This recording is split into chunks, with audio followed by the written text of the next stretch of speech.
everybody, welcome to Kimmel's Irish Pub. Time for another movie review. Yes, tonight's movie, The Clovehitch Killer.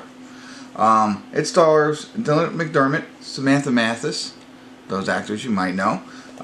Samantha Mathis, little trivia fact for you, was, I think, dating River Phoenix when he died. Remember River Phoenix, Stand By Me?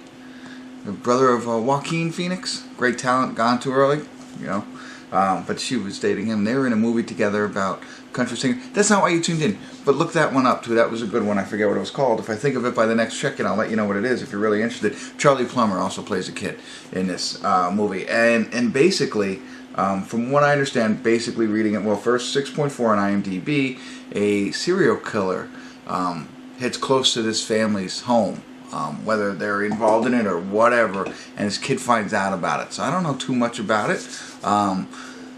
See what it's about. I mean, that's kind of what it tells you about. Serial killer, some kid, Boy Scout finds out something. I don't know if it's his family or another family or whatever. That's why we're here to find out. I'm going to start watching it, and I'll let you know what it's really about and catch you up and tell you if it's any good. So stick around.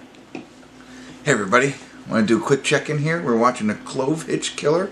We're at the 40-minute and 51-second mark. And the synopsis was pretty close. But basically, they live in a town where there was a serial killer and killed a bunch of people and then stopped. And that was 10 years ago. So they haven't had a murder in 10 years, so they think the serial killer is still out there, but isn't murdering anybody anymore. So, and each year they hold a memorial for all the people who had died. And one of the kid, and then he's a Boy Scout. His dad's like the Boy Scout leader, and that's played by Dylan McDermott.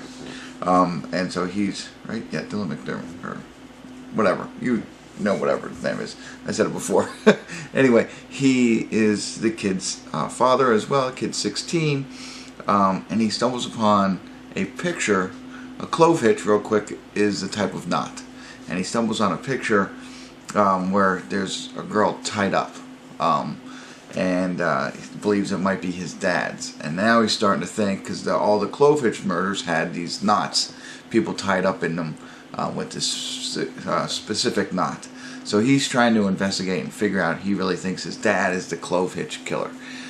He reaches out to another girl who's kind of an outsider, who does a lot of investigating of it. She's in his school, so they're kind of building a friend relationship there so they could start investigating together. And that's where we are, really. I mean, he's just now going through the entire investigation himself to try and figure out, is his dad the Clovehitch Killer? And that's what it's about. It's pretty interesting so far, but it seems like I've seen something like this before. I don't remember the name of the movie, but I think this has happened before, so I'm going to get back into it, think about that movie, and maybe I'll have an answer for you come to credits, and I'll let you know what I think of the movie altogether, whether it's worth watching or not. Alright, I'll be back. Hey everybody, we're at the credits of the Clovehitch murders, and I was trying to remember where I thought I saw this before, and now I remember. I had to do a little bit of thinking, but Disturbia with Shia LaBeouf. You've seen that one, where he thinks his neighbor is a murderer, at least, if not a serial killer or something like that. So that's the whole thing there. And then just recently watched Summer of '84, where a bunch of kids think their neighborhood police officer, I believe it is a serial killer of some sort. So they're doing all the investigations. So here it is.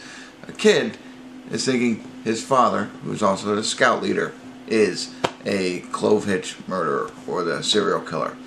And that's really what it's all about. I mean, for me, well, I don't want to get into it and ruin the ending for you. Let's just give it a 5 right off the bat. I'll give you the ending of this one real quick. I'm going to throw in a 5, and here's why. I mean, it was obvious from the beginning that you knew it was going to happen.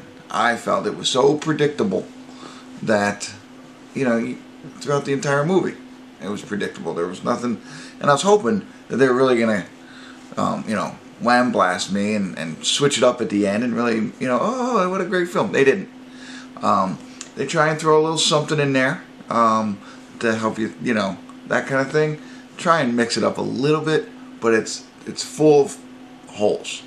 The whole thing is full of holes, and I wish we could talk about it a little bit more openly, but I don't want to do that and ruin the ending for you, but I think there's holes in it, and I think there's, I mean, you could fill the holes with your own, you can conceptualize what you think might have happened, but they don't do a good job of tying that all up. And you know, funny that I say that, tying it all up, no pun intended.